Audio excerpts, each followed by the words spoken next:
بسم اللہ الرحمن الرحیم۔ یہ ایک نوجوان کی کہانی ہے جو کسی فیکٹری میں کام کرتا تھا۔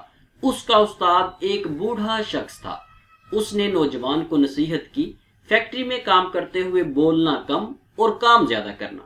فیکٹری میں جو بھی کام ہو رہا ہے اسے سیکھنے کی کوشش کرتے رہنا، اپنی سکلز، اپنی مہارتوں، اپنے ہنر کو ہر وقت بہتر کرنے کی کوشش کرتے رہنا۔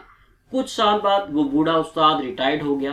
نوجوان آدمی کو اس کی جگہ پر ترقی دے دی گئی۔ وہ نوجوان پوری محنت اور ایمانداری سے کام کرتا تھا جیسا کہ اس کے بوڑھے استاد نے اسے سکھایا تھا۔ وہ اکثر اپنے استاد کو ملنے جایا کرتا تھا۔ ایک دن وہ نوجوان اداس تھا۔ جب وہ استاد سے ملنے گیا تو استاد نے محسوس کیا کہ نوجوان اداس اور پریشان ہے۔ استاد نے نوجوان سے پوچھا، بیٹا کیا بات ہے؟ پریشان کیوں ہو؟ کوئی مسئلہ ہے تو مجھے بتاؤ، ہو سکتا ہے میں تمہاری مدد، تمہاری رہنمائی کر سکوں۔ نوجوان نے ٹھنڈی سانس لی اور بولا، اتنے سالوں سے آپ کی ہدایات کے مطابق پوری محنت اور پوری ایمانداری سے کام کر رہا ہوں۔ میں نے کام کے معاملہ میں کبھی لاپرواہی نہیں برتی، ہمیشہ ذمہ داری کا مظاہرہ کیا ہے، لیکن کمپنی نے ابھی تک مجھے پروموٹ نہیں کیا، مجھے ابھی تک ترقی نہیں دی، جبکہ میرے بعد آنے والے لڑکے جو کام میں، کارکردگی میں کسی طرح بھی مجھ سے بہتر نہیں، ان کے پاس مجھ جیسا تجربہ ہے اور نہ مجھ جیسی سکلز ہیں، انہیں ترقی دے دی گئی ہے اور وہ مجھ سے آگے نکل گئے ہیں، اور میں جس نے فیکٹری کا سارا کام سنبھالا ہوا ہے میں وہی کا وہی ہوں۔ یہی بات مجھے دکھی کرتی ہے۔ مجھے ایسے لگتا ہے کہ میں نے ضرورت سے زیادہ ذمہ داری سے کام کر کے غلطی کی۔ بوڑھا آدمی تھوڑی دیر سوچتا رہا اور پھر بولا، کیا تمہیں پورا یقین ہے کہ تم نے فیکٹری کا سارا کام سنبھالا ہوا ہے اور فیکٹری تمہارے بغیر نہیں چل سکتی؟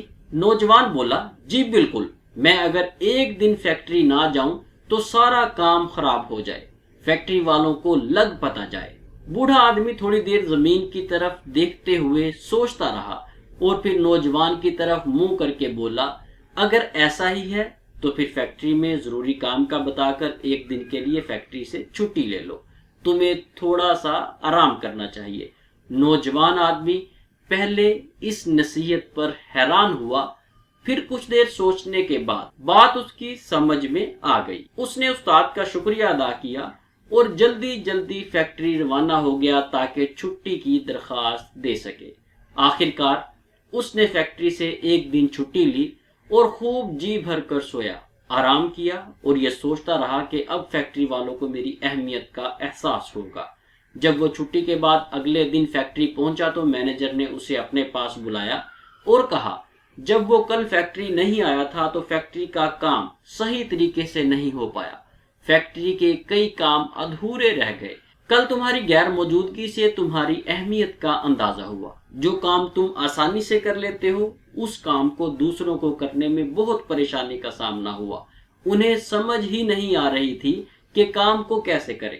تمہارے کام اور تمہاری اہمیت کو سامنے رکھتے ہوئے کمپنی نے فیصلہ کیا ہے کہ تمہیں ترقی دی جائے اور تمہاری تنخواہ میں بھی خاطر خواہ اضافہ کیا جائے تاکہ تمہاری حوصلہ افزائی ہو سکے اور تم مزید محنت اور لگن سے اپنا کام جاری رکھو۔ وہ نوجوان دل ہی دل میں استاد کی عقل مندی کو داد دے رہا تھا۔ اب اسے سمجھ آ گئی تھی کہ کامیابی کا راز کیا ہے۔ اس کے بعد جب بھی نوجوان نے اپنی تنخواہ بڑھوانی ہوتی یا فیکٹری سے کوئی فائدہ لینا ہوتا تو وہ فیکٹری سے بہانہ بنا کر چھٹی لے لیتا۔ کتنا ہی وقت ایسے ہی گزر گیا۔ ایک دن عادت سے مجبور دوبارہ اس نے چھٹی کی اور جب وہ چھٹی سے واپس آیا تو گیٹ پر موجود گارڈ نے اسے فیکٹری میں داخل ہونے سے روک دیا۔ گارڈ نے اس کے ہاتھ میں ایک لیٹر تھمایا جس پر صاف صاف لکھا تھا کہ اسے نوکری سے نکال دیا گیا ہے۔ وہ نوجوان آدمی یہ سب دیکھ کر حیران اور پریشان ہو گیا۔ اسے سمجھ نہیں آ رہی تھی کہ اچانک یہ سب کیوں اور کیسے ہو گیا۔ جب اسے کچھ سمجھ نہ آئی تو وہ بوڑھے استاد کے پاس چلا گیا۔ نوجوان نے استاد کو ساری بات بتائی، مجھے سمجھ نہیں آ رہا کہ آخر انہوں نے مجھے نوکری سے کیوں نکال دیا، آخر مجھ سے ایسی کیا غلطی ہوئی جو انہوں نے مجھے نوکری سے نکال دیا۔ یکے بعد دیگرے نوجوان یہ سوالات بوڑھے استاد سے کرتا چلا گیا۔ میں نے تو ایسے ہی کیا جیسے آپ نے مجھے سکھایا،